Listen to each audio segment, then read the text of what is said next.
గుడివాడలో కొడాలి నాని కబ్జా చేసిన 9 ఎకరాల భూమిని తిరిగి స్వాధీనం చేసుకున్నారు బాధితులు. సార్వత్రిక ఎన్నికల్లో టీడీపీ విజయంతో పరిస్థితులు మారిపోతున్నాయి.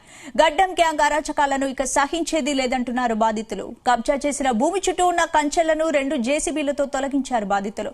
కొడాలి నాని అరాచకాలు నశించాలి అంటూ పెద్ద ఎత్తున నినాదాలు చేశారు.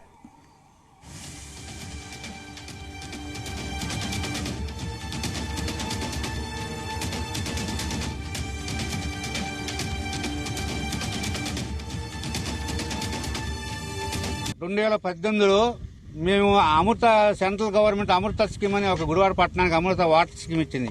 ఆ వాటర్ స్కీమ్ భాగంగా నేను ఈ ఏరియాకి కౌన్సిలర్ అవటం వలన ఇది కూడా పర్మిషన్లో ఉంది. ఓడా పర్మిషన్లో ఉండటం మూలన ఈ ఏరియా మొత్తం అన్నిటికీ పైప్ లైన్ లాగించడం జరిగింది.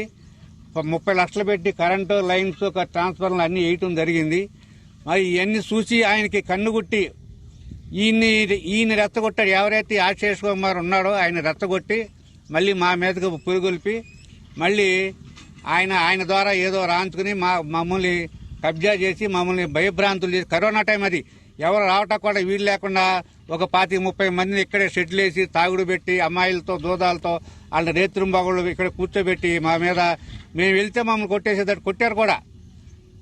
మేము ఏం చేసినా పోలీస్ స్టేషన్కి వెళ్ళినా సిఐ గారికి చెప్పినా డిఎస్పీ దగ్గరికి వెళ్ళినా కలెక్టర్ గారి దగ్గరికి వెళ్ళినా ఆఖరికి హ్యూమన్ రైట్స్ ఎవరు పెట్టినా కూడా మాకు నో రెస్పాన్స్.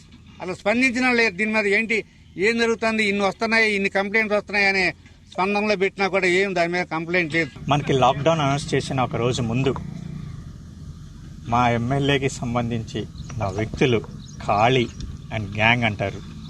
అది మీరు గడ్డం గ్యాంగ్లో చూడొచ్చు. TV5లో డిస్క్రిప్షన్ కింద బాక్స్లో ఇస్తారు వీళ్ళు.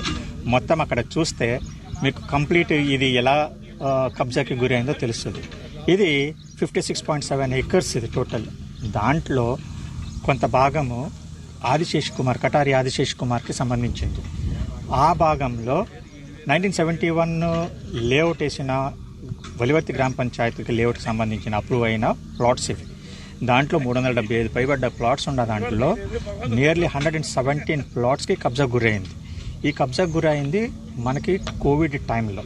సో కోవిడ్ టైంలో గురి అయినప్పుడు మాకు లోకల్ ఎమ్మెల్యే గారు ఉన్నారు కాబట్టి వాళ్ళ సపోర్ట్ ఉంది కాబట్టి మేము దీన్ని ఏమీ చేయలేకపోతున్నాం. మేము ఎవ్రీ డోర్ నాక్ చేసాం. అందరి దగ్గరికి వెళ్ళి మేము బ్రతిమలాడి మాకు డాక్యుమెంట్స్ ఉంది, రిజిస్టర్డ్ డాక్యుమెంట్స్, లేఅవుట్ ఉంది, అప్రూవల్ ఉంది, అప్రూవల్ కాపీ ఉంది, ఉడా లేఅవుట్ ఉంది, దీనికి వాటర్ ఉంది, కరెంట్ ఫెసిలిటీ ఉంది. 25 lakhs మేము కట్టి కరెంట్ ఆర్డర్ తెచ్చుకొని మేము కరెంట్ లేఅవుట్ కూడా వేసుకున్నాము, పోల్స్ కూడా వేశారు అన్నా కూడా ఎవరు మా మాట వినలేదు. సబ్ రిజిస్టర్ ఆఫీస్కి వెళ్ళాము, ఎలా ఇస్తారో మీరు, ఎలా దీన్ని వదులుతారు, మాకు లేఅవుట్ చేసి పెట్టండి మమ్మల్ని అని అన్ని రిక్వెజిషన్స్ పెట్టుకున్నా కూడా ఎవరు మాకు ఏమీ సహాయం చేయలేదు. కానీ ఇప్పుడు మళ్ళీ మాకు ఇది తిరిగి వస్తుందంటే సంతోషిస్తున్నాము.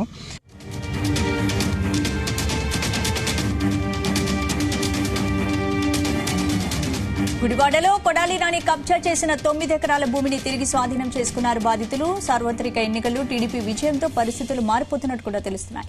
ఇదే అంశానికి సంబంధించి పూర్తి అప్డేట్స్ మా ప్రతినిధి నాగేశ్వరరావు అందిస్తారు. నాగేశ్వర్. వందన గత 5 సంవత్సరాల క్రితం వైసీపీ ప్రభుత్వం అధికారంలోకి వచ్చిన సందర్భంలో కొడాలి నాని అనుచరులు ప్రధానంగా 9 ఎకరాల భూమిని ఆక్రమించి ఆ నిరుపేదలైన పేదలని పొలం నుంచి వెళ్లగొట్టిన ఘటన చోటు చేసుకుంది. ఆ సమయంలో మీడియాలో పెద్ద ఎత్తున కూడా ఆ గడ్డంగాంగ్ బ్యాచ్ అంటూ కూడా కొంతమందికి నామకరణం చేశారు. ఈ గడ్డంగాంగ్ బ్యాచ్ కి సంబంధించి పెద్ద ఎత్తున కూడా ఆ గుడివాడ చుట్టుపక్కల పరిసర ప్రాంతాల్లో కూడా పెద్ద ఎత్తున అన్యాయాల అక్రమాలు చేశారంటూ ఆ పలు మీడియాలో గొగ్గోలు పెట్టారు. అయితే దీనికి సంబంధించి కూడా ఆ బాధితులు ఎవరైతే ఉన్నారో బాధితులు కేసులు పెట్టారు, పోలీస్ స్టేషన్లకు వెళ్లారు, కోర్టుల చుట్టూ తిరిగారు, కానీ ఎక్కడ వారికి న్యాయం జరగలేదు.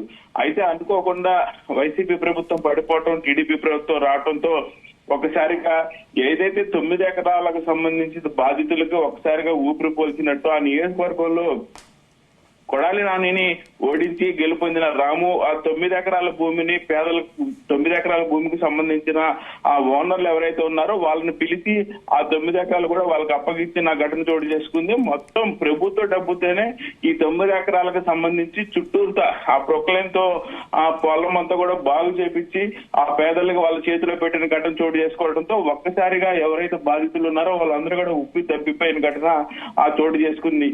తమ కళలో కూడా మరలా తమ పొలాలు తమకు వస్తాయని ఊహించలేదని 5 సంవత్సరాల నుంచి ఆ కోర్టుల చుట్టూ, స్టేషన్ల చుట్టూ, అధికారుల చుట్టూ తిరిగి విసుగు వేసారిపోయామని, వాళ్ళకి ఆ పొలం తక్కుతుందని ఆశలు కూడా వదిలేసుకున్నామని చెప్తున్నారు. దీనికి సంబంధించి ఎవరైతే వైఎస్ఆర్సీపీ పార్టీకి చెందిన ఒక ప్రధాన ఆ యువజన సంఘం నాయకుడు దీన్ని మొత్తాన్ని కూడా కర్త కర్మ క్రియాగా చెబుతున్నారు. ఆయన పూర్తిగా కూడా తన అనుచరులతో నాని సహకారంతో ఆ పొలాలు మొత్తం కూడా ఆక్రమించినట్టు చూస్తున్నారు. నాని దగ్గరుండి కూడా ఏదైతే కొడాలి నానికి సంబంధించిన ఆ మనుషులందరూ కూడా అదే 9 ఎకరాల ఆ పొలంలో ఆ పార్టీలు చేసుకొని ఎంజాయ్మెంట్ చేసుకుంటా ఉండేవాళ్ళు. ఈ పొలం తాలూకా ఎవరైనా ఆ పొలంలోకి అడుగు పెట్టాలన్నా గానీ ఆ భయభ్రాంతులకు గురికి చేసే విధంగా కూడా అక్కడ మనుషులు ఎప్పుడు తాగుతా ఎంజాయ్మెంట్ చేస్తా తిరుగుతా ఉండేవారని చెప్పి అవ్వపోతా ఉన్నారు. అయితే చివరికి ఎట్టి పరిస్థితిలో వెనిగండ్ల రాము తమ యొక్క 9 ఎకరాల పొలాన్ని తమకు అందించడం పట్ల బాధితులు చాలా సంతోషంగా ఆనందంగా సంతోషం వ్యక్తం చేస్తున్నారు. మరలా తమను ఊహించని విధంగా తమ పొలాలు తమ చేతుల్లోకి రావడం పట్ల ఆనందం వ్యక్తం చేస్తున్నారు. ఇదే సమయంలో ఆ కొడాలి నాని అందరినీ 420 అంటాడని, కానీ ఖచ్చితంగా అలాంటి పనులు చేసే వ్యక్తే కొడాలి నాని అని మరలా తిరిగి ఆ గుడివాడ నియోజకవర్గంలో కొడాలి నాని లాంటి వ్యక్తిని గెలిపించే ప్రసక్తి ఉండదని రాము దేవుడని వాళ్ళందరూ కొనియాడుతా ఉన్నారు. స్పందన.